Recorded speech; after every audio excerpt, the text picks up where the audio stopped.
everyone knows that Hoenn has too much water. So today, I'm going to be spreading my wetness by doing a Nuzlocke, playing through Pokémon Alpha Sapphire using only water types. I'll be using the standard Nuzlocke rules of any Pokémon who faints is considered dead. I can only catch the first water type in an area with dupes clause being active. I have to nickname all my Pokémon, and if you can guess the theme, then you're a certified legend. And if I lose a battle at any time, I lose the Nuzlocke. Some other rules that I follow are that I have to play on set battle style, I can't use items from the bag in battle, only held items, and I cannot overlevel the next gym leader's highest level Pokémon. Pokémon Alpha Sapphire takes place in the wonderful Hoenn region, one of my personal favourites, although we don't get to see the sights because our mum shoved us in the back of the moving truck. She then ruins all the fun by sending away the BBC. God damn it, mum. I walk into the stranger's house unannounced, which I wouldn't recommend in real life, but we end up meeting our rival May. Nice plug, Nintendo. To be fair though, Nintendo Land on the Wii U, great game. Kinda goated. I have to save the professor and I'm actually allowed to use my starter in this run, so I pick up a Mudkip and call him Cuddlefish. He ends up with an impish nature, which is pretty good overall, raising defense and lowering special attack, but not great for the early game. Because I'm using water types, there's obviously a lot of different encounters that I'm going to be able to get. So for that reason, I'm not going to show them all off, and I'm just going to show the ones that I catch and actually use in battle. Is it a bad omen that May's Trico crit 2 out of the 3 times that it attacked? Should I be worried for the future of this run? Also, why is Birch's head so big? Surely that makes him disabled, right? Oh, that explains why he was so scared of that Poochyena, because his disability means he can't run away, because it'll put too much strain on his neck. Damn, I should make a theory about that. On Route 103, I catch a Wingull and call her Skyray, who ends up with a plus special attack and minus speed nature.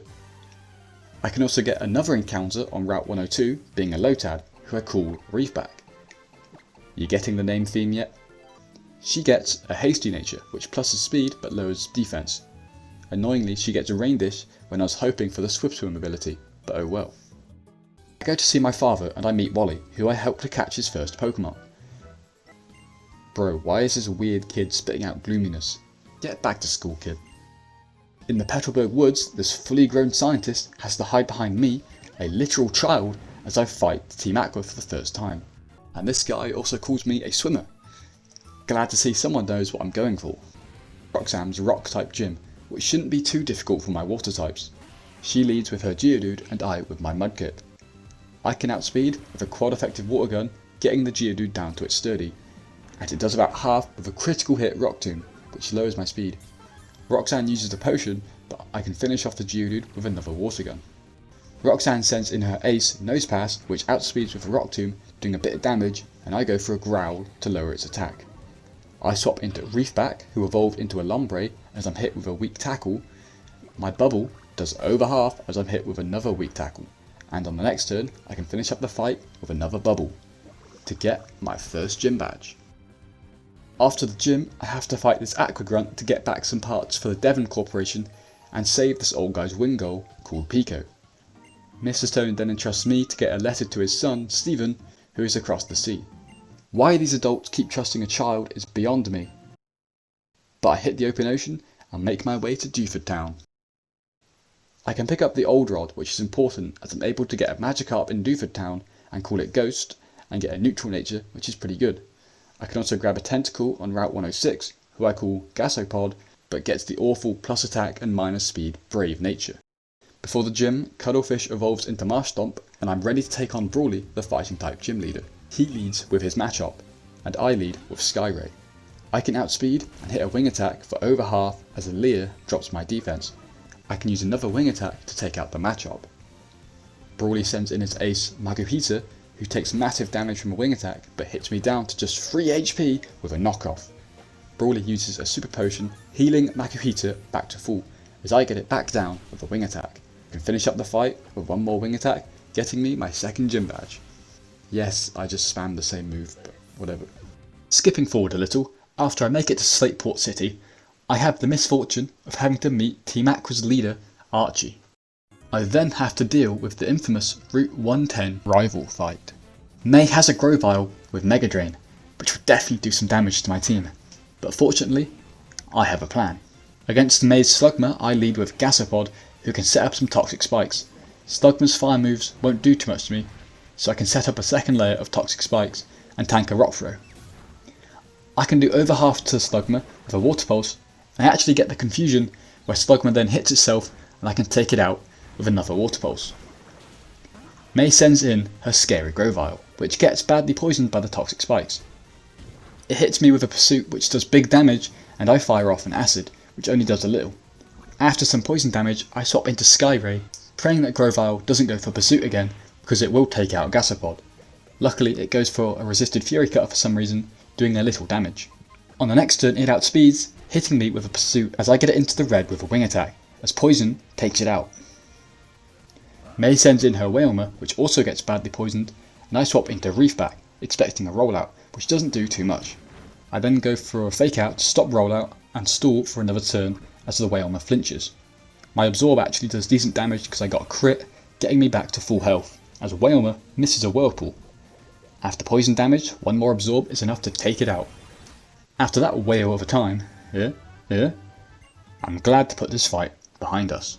Goes and evolves, leaving its juvenile stage behind.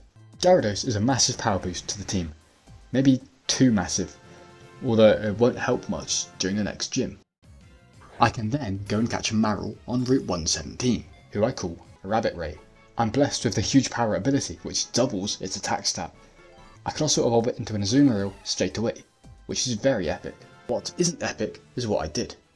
So, I did a stupid, and thought the next level cap was 25, whereas it was actually 21, but by this point most of my team were above level 21, so I'd either have to break the sacred Nuzlocke rules and play with a team which is overleveled, or restart the whole run. However, here's what I did do. Because I'm an absolute crazy person, that Azumarill I just told you about is my only Pokemon under the level cap, so it's fair use. I could go back to an earlier route and fish up a Goldeen, but I honestly don't think that will even make a difference. The next gym is Electric, which will destroy my water types, but after some preparation, I'm ready to risk it all. Watson leads with a Magnemite, and I go with my only Pokemon, Rabbit Ray, the huge power Azumarill.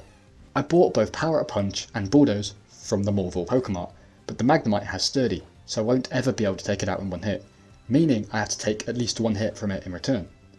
I go for a Power Up Punch, which gets it deep into the red and netting me an attack boost.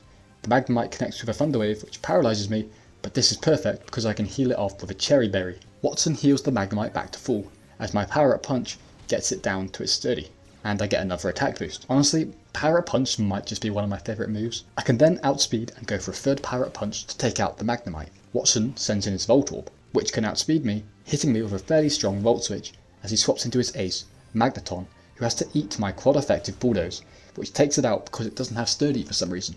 Watson sends his Voltorb back in and goes for a charge to raise its special defense, which is good because I don't have to risk a crit. I can then go for a +3 Bulldoze to take it out. Honestly, after my stupid mistake, I didn't even deserve to continue the run, but we found a way, and I'm not proud of what just happened, but this is the scenario that we're in. May shows me Mount Chimney, and she reacts to my chimney. And I meet this guy who's absolutely stoned and wants to show me his secret spot. Okay. Skyray evolves into Pelipper, who learns Protect, which will be very important for Daddy Norman's gym battle. I should also probably mention that I decided to bench Gyarados, because he made every fight just way too easy. And because I'm a hardcore rebel and a certified cool guy, I would just love the extra challenge. I have to go to Meteor Falls to save yet another scientist from Team Aqua. Then Team Magma shows up, and we have a cute little terrorist tea party. I can then ascend Mount Chimney, and can we just enjoy the view for a moment? I mean, Pokemon Nuzlockes are so full of stress, death and destruction that we can easily forget the true beauty that nature holds. And you know what? I feel at peace. There are bloody terrorists everywhere. After an easy archery fight, I can head towards the next gym. Once at Lava Ridge Town, I go straight to challenge Flannery, the Fire-type gym leader. I don't think anyone expects the Fire-type gym to be a difficult fight against my entire team of water types, but here we are. Flannery leads with her Slugma, and I lead with Cuddlefish, my starter. I go for a Power Up Punch, which does half of its health and gets an attack boost. Flame Body then burns me, which would half my physical attack, but I prepared with a roused berry to heal it off. Slugma goes for a weak overheat. I can then take out the Slugma with another power up punch, hoping I don't get burnt, and I don't, getting me to +2. Flannery sends in her Nummel, which goes down to a quad effective stab water pledge. Finally, Flannery sends in her ace, Torkoal, which is what the attack boosts were for, and I can hit it with a +2 bulldoze, which it actually manages to survive in the red, and it sets up a sunny day. This doesn't really matter though, as Flannery heals it, I can get it back down with a stab bulldoze, and the following turn I can finish off the fight with a bulldoze, getting me my 4th gym badge. Before the next gym, Gasopod evolves into Tentacruel, and I take on the next gym straight away. Gym 5 is against Daddy Norman, my father, and the normal type gym leader. This gym can be scary as he has 2 slacking, which have the same base stat total as Kyogre and Groudon.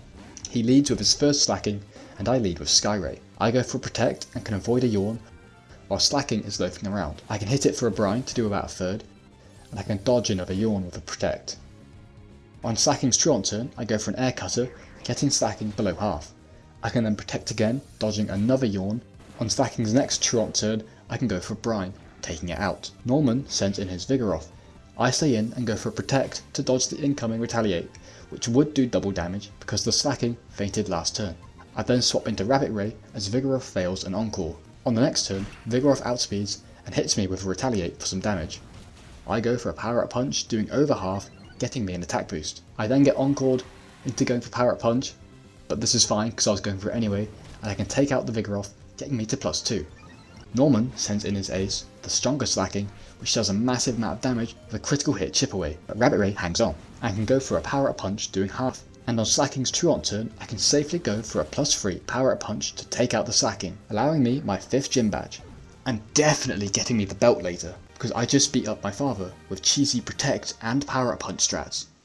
After the gym, this guy gives me his good rod, which, trust me, it's definitely more like an average rod, but I'll let it slide. I can catch a Carvanha who gets a plus attack and minus special defense nature, so not bad. I call him Reaper. Stephen takes me to Epstein Island, where I have to fight Bill Clinton. Oh no wait, it's just terrorists. I then decide to evolve Reapack into a Ludicolo, to add some diversity to the team. You know, like type coverage and stuff? Yeah. And I also evolve Reaper into a Sharpedo. I head to the Weather Institute, and can we all admire this lady, who's able to remain calm, even though the building has been taken over by terrorists. So these reporters are freaky. And after retrieving the Devon scope from Stephen, I can go and challenge the flying type gym leader, Winona. Winona has always scared me with her Cotton Guard Altaria, but I'll give it my best shot. Winona leads with Swallow, so I decided to leave with Cuddlefish. She uses a double team to raise her evasiveness, but I managed to hit, and my Hardstone boosted super effective Rock Slide can one-shot the Swallow. Winona sends in her ace, Altaria, which immediately outspeeds, hitting me with a weak Dragon Breath, but it gets the paralysis, which causes me to be fully paralysed. I swap in Reaper as Altaria sets up a Cotton Guard, getting it to +3 defense. I decide to use a Screech to get it back down to +1, as an Earthquake hits me for half my health. I can then follow up with a quad effective Ice Fang, which I had hoped would take out the Altaria, but it survives on literally 1 HP, and gets up to +4 with another Cotton Guard. As Winona uses a Hyper Potion, I try for a Poison Fang to get the 50% chance to badly poison, but no dice. I try an Ice Fang, which still does good damage, and I expect Altaria to take me out, but it gets to max defense with another Cotton Guard. I swap into Skyray, whilst Altaria heals most of its health with a Roost. I'm hit with a Dragon Breath, which does a little, and I fire back with a special Air Cutter for about a third. The next Dragon Breath paralyses me, and I get some health back from Citrus Berry, and I fire off another Air Cutter. As the Altaria heals with another Roost, I swap into Rabbit Ray. I take a critical hit Earthquake pretty well, and I go for a Power Up Punch, doing pathetic damage, but getting me the attack raise. The next Earthquake gets me below half as my Play Rough gets Altaria into the red. Winona tries to survive with Roost, but I can take it out with another Play Rough. What a headache. Winona sends out her Skarmory, which outspeeds and lowers my accuracy with a Sand Attack, but my Aqua Tail connects, doing huge damage. I swap into Gasopod, who gets her actually lowered with a Sand Attack, but I can outspeed, taking out the Skarmory with a Surf. Winona sends in her final Pokemon, Pelipper, which I do over half do with a Sludge Bomb, and I get the poison. As I get hit with a weak Aerial Ace, I can finish up the fight with one more Sludge Bomb, getting me my 6th gym badge. Cuttlefish also evolves into Swampert, which is just such a cool Pokemon. I have to go deal with more Team Aqua shenanigans at Mount Pyre and Slateport, and I can head to Lily Cove City. May decides to jump me, but I'm not worried about this fight, because her now evolved Sceptile doesn't have any grass moves. I actually solo the whole fight with Reaper, so there is that. I catch a Spheal, who I call Floater, and a Staryu, who I call Mesmer. I decided to take on the Psychic Gym Leaders Tate and Liza. That's right, Gym Leaders, plural, because there's 2 of them. They're both twins and they like double battles. It's a cool concept, but terrible execution as they only have 2 Pokemon. Remember, this is the 7th gym. They send out their Solrock and Lunatone and I lead with Reefback and Reaper. I go for a fake out on the Solrock because I can't let it set up Sunny Day or fire off any solar beams, but a crunch from Reaper is actually enough to cleanly take it out, as the Lunatone sets up a light screen to halve special damage. On the next turn, I can go for another crunch to take out the Lunatone, getting me my 7th gym badge. This might just have been the easiest fight ever. I literally took no damage and won in 2 turns. The whole world starts going to shit, so I catch a Chinchou and call her Amp Eel. I head on down to the seafloor cavern, and what sort of kinky shiz is going on here? Maxie, you slut! I have to fight Archie to save some of Maxie's dignity. I take out his Mightyena, Muck, and Crobat with Skyray, and he sends in his Sharpedo. I swap into Cuttlefish as the Sharpedo Mega Evolves, hitting me with a strong crunch. I then decide to Mega Evolve into Mega Swampert because I'm allowed to use Megas if my opponent does. I have to take another crunch, but I survive, firing back with a super effective Hammer-Arm to take out the Mega Sharpedo. Archie then wakes up Kyogre, which is a problem or something, and I can evolve Mesmer into a Snarmy. I can head down to the Cave of Origin and kill the Primal Kyogre, because why not? Even though it is a water type, it's also a legendary, and in my rules I cannot use legendary Pokemon. Anyway, back to the gyms. I can take on the 8th gym, Wallace, and his water types. Time for a water type on water type battle. Wallace leads with his Love Disc, and I lead with the newly evolved Starmie. I outspeed and manage to hit a Thunder, which I bought from the Lily Cove department store, to take out the Love Disc. Wallace sends in his Wishcash, which I do over half to with quad effective Grass Knot, and it uses a Mud Sport to weaken electric moves, which kinda sucks. On the next turn, I can take it out with a Stab Surf. Wallace sends out his Celio, and I hit it very hard with a Grass Knot, as it encores me into going for Grass Knot. Wallace heals his Celio back to full, and another Grass Knot takes it back down to red. And on the following turn, I can take it out with a Grass Knot, and Mud Sport also ends. Wallace sends out his Seeking, and I have to use a Grass Knot, getting it below half, but this is perfect, because Seeking always seems to set up a Rain Dance. Because of Swift Swim, it outspeeds the next turn, but only sets up an Aqua Ring, and I can take it out with a Thunder, which can no longer miss, thanks to the Rain Dance. Cheers, Wallace. Finally, Wallace sends in its ace, Milotic, which I can hit for half with a Thunder, which not only gets the paralysis, but also fully paralyzes the Milotic, so I can finish up the fight with a Thunder, getting me my last gym badge. Before the league, I must deal with the Victory Road, which isn't too bad until I run into Wally. Remember him? That Make-A-Wish kid? Well, he wants to have a battle, and that's the one wish I will grant him. He leads with his Altaria, so I lead with Rabbit Ray. The Altaria can outspeed, setting up its defense with a Cotton Guard, but I can still do massive damage with a super effective Play Rough. After taking a weak Aerial Ace, I can take it out with another Play Rough. Wally sends in his Roselia. Expecting a grass move, I pivot into Reefback, who is immune to the incoming Leech Seed. I go for a Fake Out for a bit of chip damage, which causes the Roselia to flinch. On the next turn, I have no good moves, so I have to use a Resisted Surf, still doing good damage, as Roselia attempts to stall for a few turns with Synthesis, until it hits me with a Toxic, which badly poisons me, but I can take it out with a Surf. Next up is Magneton, which I can get down to its sturdy with a Surf, which clearly makes it wet as it discharges all over me, doing a little damage. And on the following turn, I can take it out with another Surf. Wally sends out his Delcatty, and because of toxic damage, I need to swap out, so I go into Cuttlefish, as I take a weak Feint Attack. I decide to Mega Evolve because Wally uses a Mega in this fight, and one super effective Hammer Arm can take it out. Wally sends out his ace Scalade, and frickin' Mega Evolves. Just look how far this sickly kid has come. Shame I ain't a charity, because I'm about to cut this kid's journey short. A stab Psycho Cut doesn't do too much, and my stab Earthquake can one-shot the Mega Glade. Get wrecked, scrub! Before taking on the league, I make a few preparations, by going around and gathering a bunch of useful TMs, like at Seymourville here, where I can find Ice Beam. Has anyone played Subnautica and just looked out the front of the Aurora? Because it reminds me of this. I am now ready to take on the league.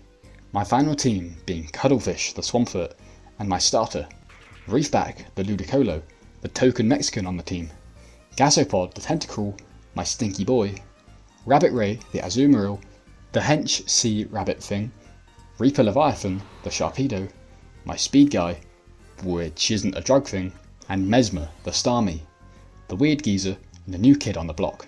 I'm feeling confident, so let's do this.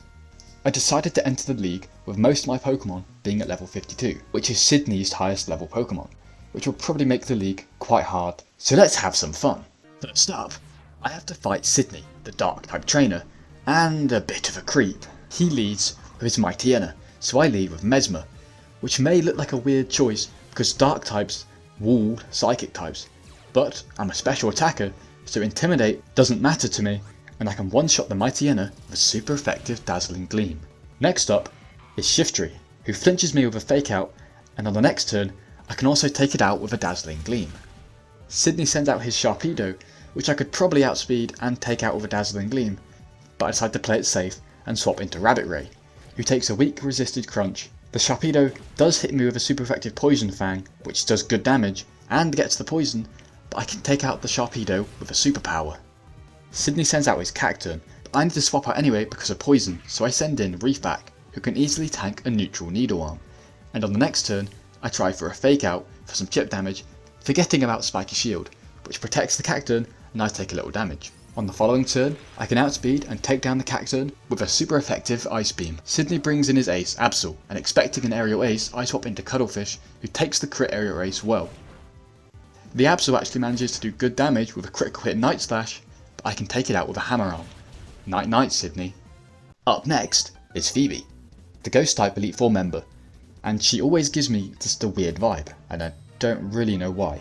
I'm sure beating the shit out of her will help ease this though. She leads with a Dusclops, so I lead with Reaper.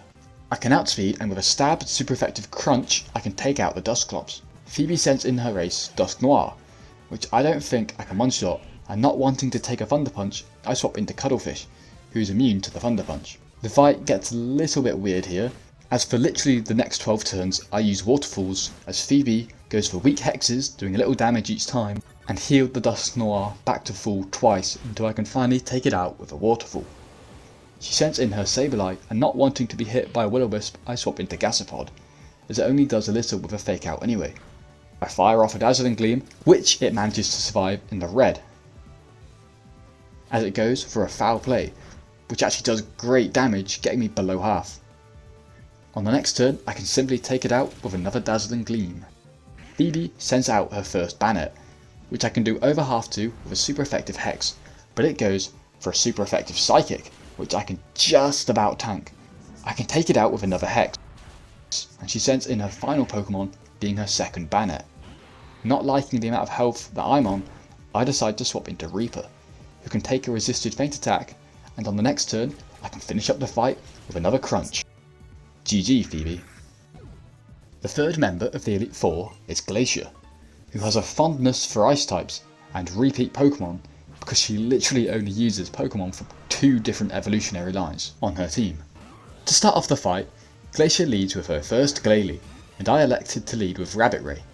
The Glalie can outspeed and set up a Hail, which could be a problem as I go for a Power Up Punch, doing half damage and getting me an attack boost. After taking a resisted crunch, I can go for another Power Up Punch to take out the Glalie, getting me to +2 attack. Glacier sends in her ace, Walrein, which I'm able to one-shot with a super effective Brick Break. Yep. It just managed to outspeed and got the 30% chance to hit the Sheer Cold, taking out Rabbit Ray. Bugger. I send out Reefback, but I'm not certain it can one-shot the Walrein, so I may have to risk another Sheer Cold.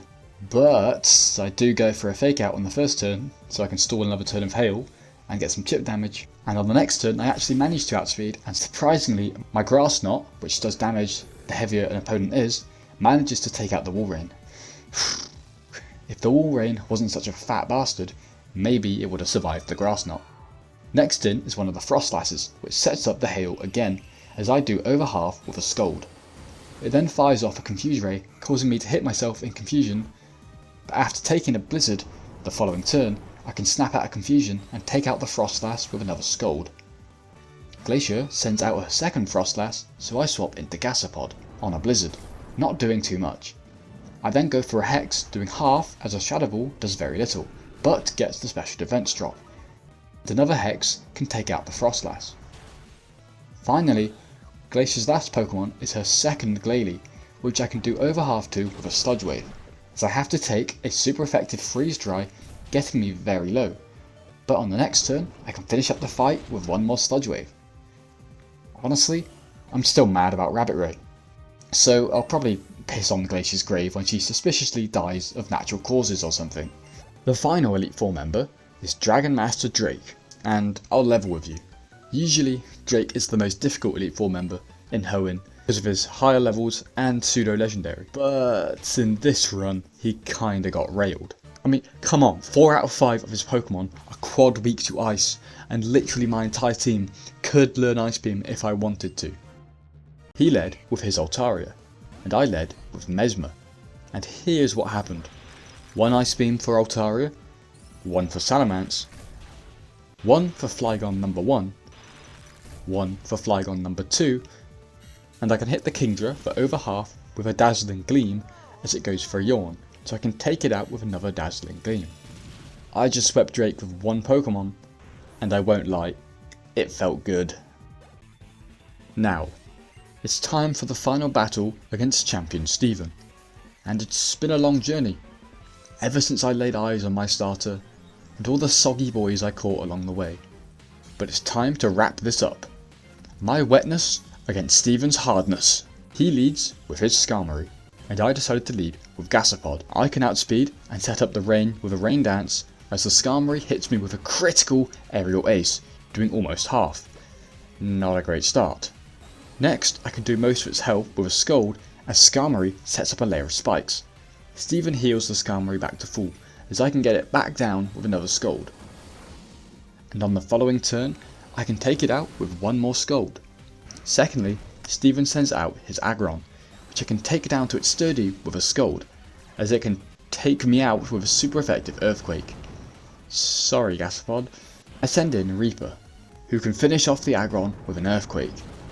Steven sends his Armoldo out next, which I can take out with a super effective Waterfall.